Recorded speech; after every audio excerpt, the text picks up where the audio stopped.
Welcome back. This is going to be a new series. This is going to be like a more sober, um, slightly more technical, more interesting series. It's just going to be like a bunch of breakdowns of kind of like specific plane matchups and just kind of like whatever comes to mind that I want to be somewhat serious on and just kind of like increase the knowledge base that's out there.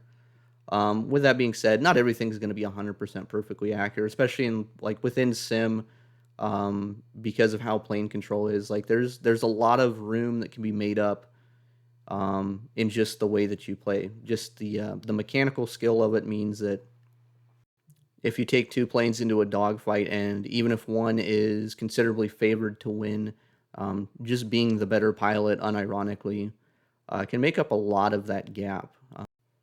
However, if two players are of roughly equal skill or they have like a strong suit in one aspect or another, these matchups can turn back into the way that most people think that they should play out.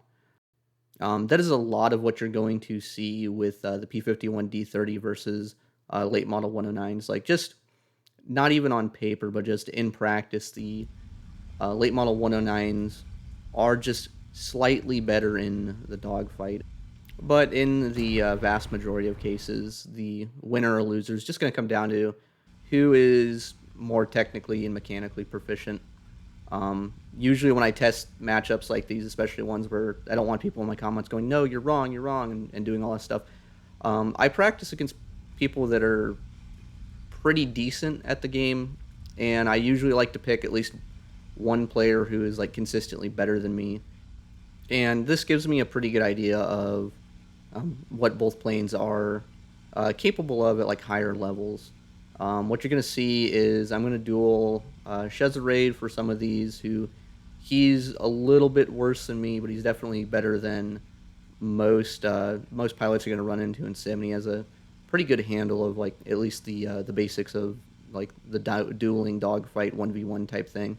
And then the other player I'm going to be fighting against in this video is Hostavi, who is by and large one of the best Bf.109 duelists, at least as far as ending dogfights really quickly. He has very good aim, very strong in the opening.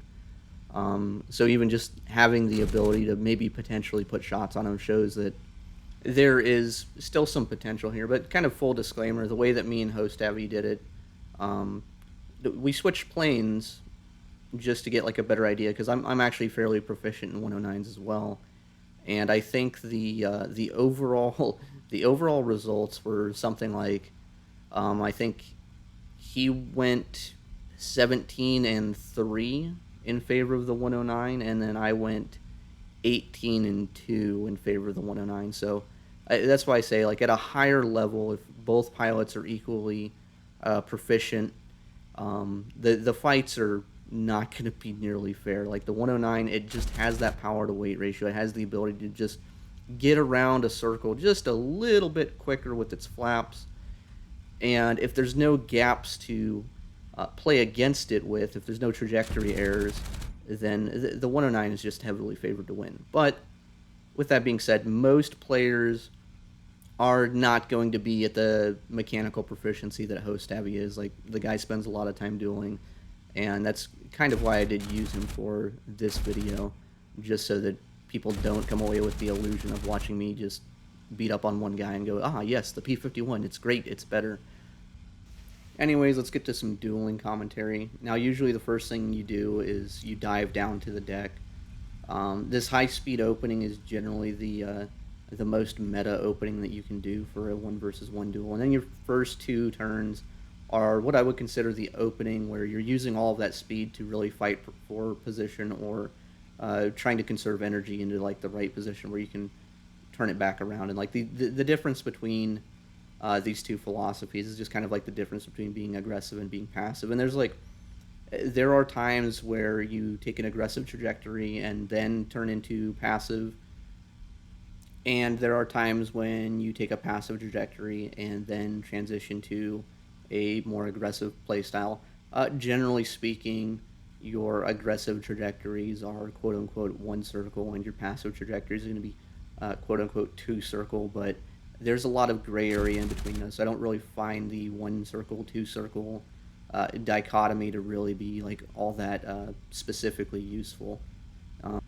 Overall, I think this first duel is just like a good example of someone attempting a more passive trajectory and trying to gain on energy, but just doing it poorly in a way that, like I gained so much position early on that he is forced to react, and if his reactions are not absolutely perfect, and if he doesn't use his plane in exactly the correct way, he's just not going to end up getting out of this. And the fact that I got damage early on is also just making this incredibly hard for him, even though his plane is technically more capable.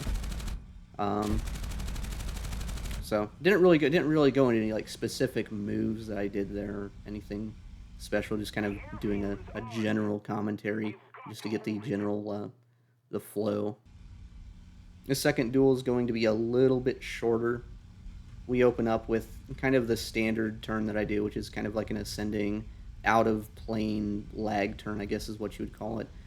As we cross over there again, we just take a mental note of like where we are relative to each other in our quote unquote turning circles. I really hate talking like this, by the way, but the mistakes that he's making is he's not really committing to being aggressive or being passive. He's just, it looks to me like he's going for attacks and he's not using his flaps. He's not fully committing to them. And what I'm essentially doing is baiting him into losing his energy, which is going to result in him sacrificing position. Like right here, you can see that little bit of a wing stall, and you can see that he's struggling to control his plane with just better flap usage, just kind of like more refinement. He could have easily won that, but because of his reactions, because he just didn't really commit to anything, it just kind of gave us the time and the energy in order to generate a shot, and that's how we got that one.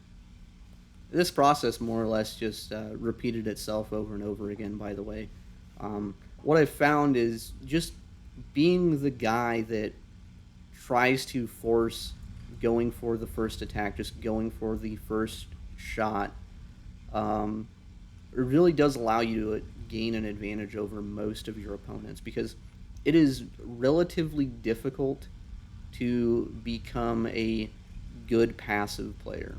I hate to say it, but to me, I think it is the truth. To me, being aggressive, going for attacks is far more intuitive and far more reliable than trying to win the dogfight on like a long-term energy management plan. There are some people that can do that. I'm really not one of those guys. Same thing. It looks almost virtually identical. If he had put his flaps out there, had been a little bit more aggressive, he would have actually been able to shoot there, but he didn't. He was just kind of like trying to conserve energy at just the wrong time to do it, and he's sacrificing attacks in order to maintain energy in a way that like actually doesn't help him. But we get into this scissor cycle. This is kind of like a basic attack counter attack cycle. He has an attack there, he misses. I come back over the top. I'm gonna go for my attack. I don't hit anything. Aim's bad as well. He's going to get an attack here, but once again, he doesn't really doesn't set up for it all that well, and he doesn't really seem to pull into it. Like if he had changed the direction of his cockpit so he could pull in for a second one, he could have got like a much easier follow-up, but instead he has ended up in a position where he cannot counterattack. Like right here, we're going to be above his nose, and we're going to kick the plane over, and we're going to go for another attack here. This is one of the skill sets that comes into play in dogfights, is being able to set up for attacks and counterattacks, and not just kind of like flub your way into being in front of people's guns. Now we're gonna switch it up again.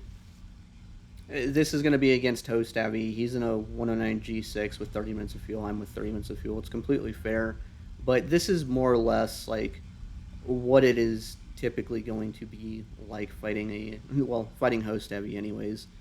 We tried to went for like an early shot, but he knows what he's doing. So we're just not going to get it. We lose our energy faster than he does. we stall into a worse position, and he's able to use his flaps, and he gets around his circle faster than I get around mine. And here's the problem: he doesn't miss these, so the duel's already over. And this pattern more or less is going to keep repeating itself. The 109 G6, and with the way Host Heavy flies it, means that if he gets any kind of opening, he's very good at exploiting it. And the 109 G6 just it has the edge, and at this level, that edge is a quantifiable, enormous benefit. Same thing, we do our out of plane turn. We're looking at our position. It's more or less the same, but he goes up, we stay flat. We're trying to stay below his tail to maybe get a shot, but he's able to hold his trajectory and then utilize that power to weight ratio where we're just not going to get it. It's just not going to happen. And we have ran ourselves out of energy. He has a little bit more of it, and he's able to use those flaps. Goes in, goes for an attack. He misses the attack. We go for the counter attack, and we miss. And after this point, because he's quick on those controls, because he's immediately over, he's going to go for his counter, and he hits these. And the thing is, as the planes go more vertical, it's going to favor the 109. The 109 is just better in the attack and counter attack cycle. Really, the P-51 is just a little bit worse. It's workable, but it is worse. Like, this is going to be more or less this is just the same thing. But it's really easy to tell in this because we're both doing more or less like the same, kind of mirroring each other, trying to gain an advantage. I've got the flaps out. He's got his flaps out, but you can just see, just like right here as we're coming around, he's there like a half a second sooner, and that's enough if you know how to exploit it. Now we have once again switched planes. It's still the same matchup, but this is just to show that even if you consider the fact that Host Heavy is more skilled, the plane has the performance to make the difference. Like right here, this is more or less the same thing as happened before. I come around just a little bit sooner than he does, and I get the frag.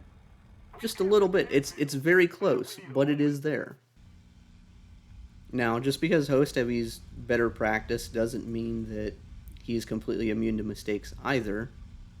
And this is just going to showcase that. Like, we do kind of more or less the same opening. We're being more aggressive this time. We're going to full send it for the first shot, but we have to hit these. We have to hit them. If we don't hit them, he goes up and comes back over, and then we just die.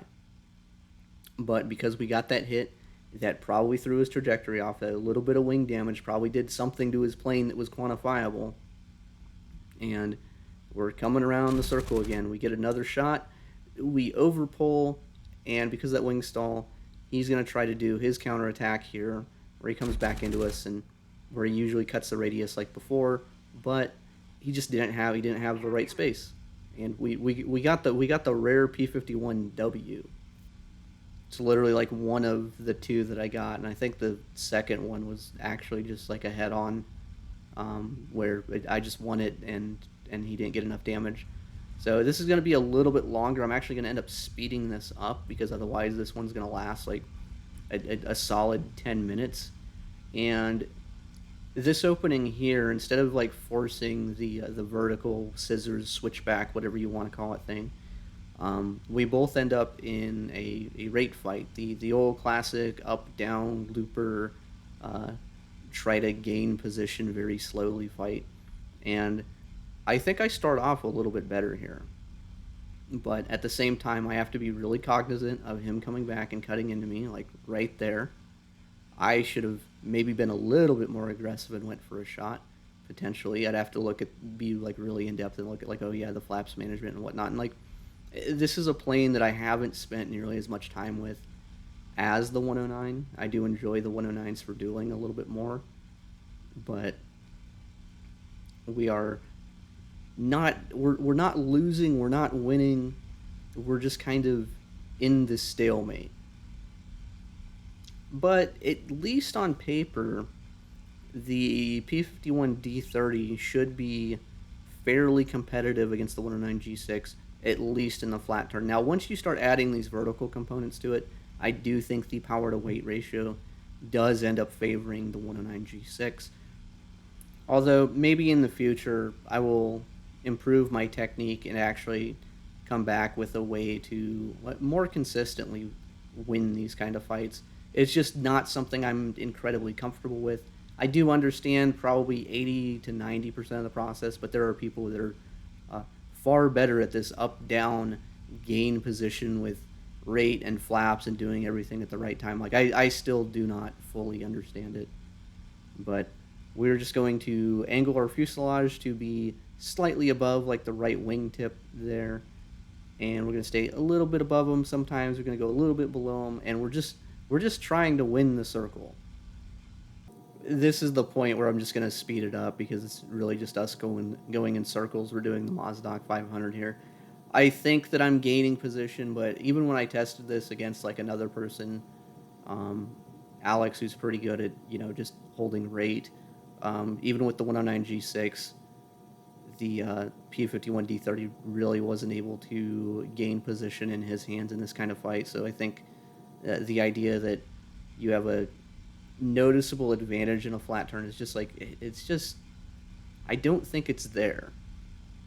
But in this case, I think we did gain our position. We did get to a point where we should be able to win from where we're at. But I just don't think I'm good enough to do it. There is definitely some point in this duel here where if I had not gone for an attack that just isn't there and maintained energy or maintained position, I would have probably been able to get a follow-up. Like right here, I go for an attack and I can't get the nose around. And I'm going to set up for the counter, and it's more or less going to be the same thing as before. I don't quite have the energy to actually attack here. Like, or I just don't have the control input to do it. Like, I see the space. I think I can drop the nose and get it in front of him, but I can't. I can't get it in front of him. I'm just behind him, and that opened up just the right amount of room. And because he's Himothy, he hits these, and after all that time, it's still a loss.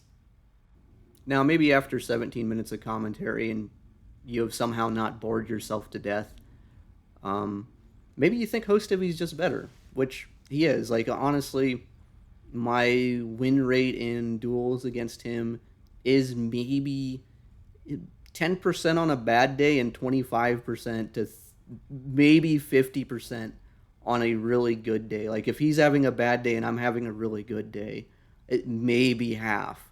But on most days, it's like 25 to 30%. But even with his experience, he's not able to win in the P-51, or he's not able to win consistently. Now, if we practice this more, maybe that changes. Maybe there is some kind of artisanal opening line that will give the P-51 D-30 an advantage, give it an attack that the 109 cannot match, or give it some kind of energy state where the 109 can just not catch up to it. But in like a pure turning fight, in my mind, I think it's pretty conclusive to say that the 109 G6 on equal fuel loads is better than the P-51 D-30. However, on the other hand, with the average experience level of most Air SB players, it's a fight that is worth having. It is a fight that is, under most circumstances, it's winnable. Like, I have gone even so far as to duel P-51 D-30 versus 109 G6 against Adolwolf because he like put out this challenge, and pretty much the results between me and him, I think we did 8 rounds, and I think it was 4-4, and then I got bored and wanted to go do something else. But even a guy with like 10 years of experience within War Thunder, he still made mistakes. They were still exploitable. The maneuverability gap between these two planes is, relatively speaking, very, very minor, and it only becomes really apparent when you're practicing against people that have taken a lot of time to refine their dogfighting skills. Like, both of the players that I'm testing this against are pretty far removed from your typical random air SB player. Like, in the context of random air SB battles, like, if I get a chance to dogfight someone with the P-51, I am almost absolutely going to take it, because those kills feel good, and I like them. They're aesthetically pleasing. Anyways, that's going to be the conclusion of the first head-to-head type video. 109 G6 better than D-30 in the dogfight, but D-30 is still fairly competitive. In the future, when I do videos like this, I might not go as long, probably not. There's not really a lot of asymmetric 1v1 matchups that are this close. And in the future, I might branch these out into covering things like, say for instance, like what fighters around 5.7 can reliably outmaneuver something like the F4U4B. That would be like an interesting topic. But that wouldn't be specifically be a 1v1. That'd be a 1v, like, here, let's test out all of these other planes that are somewhat close.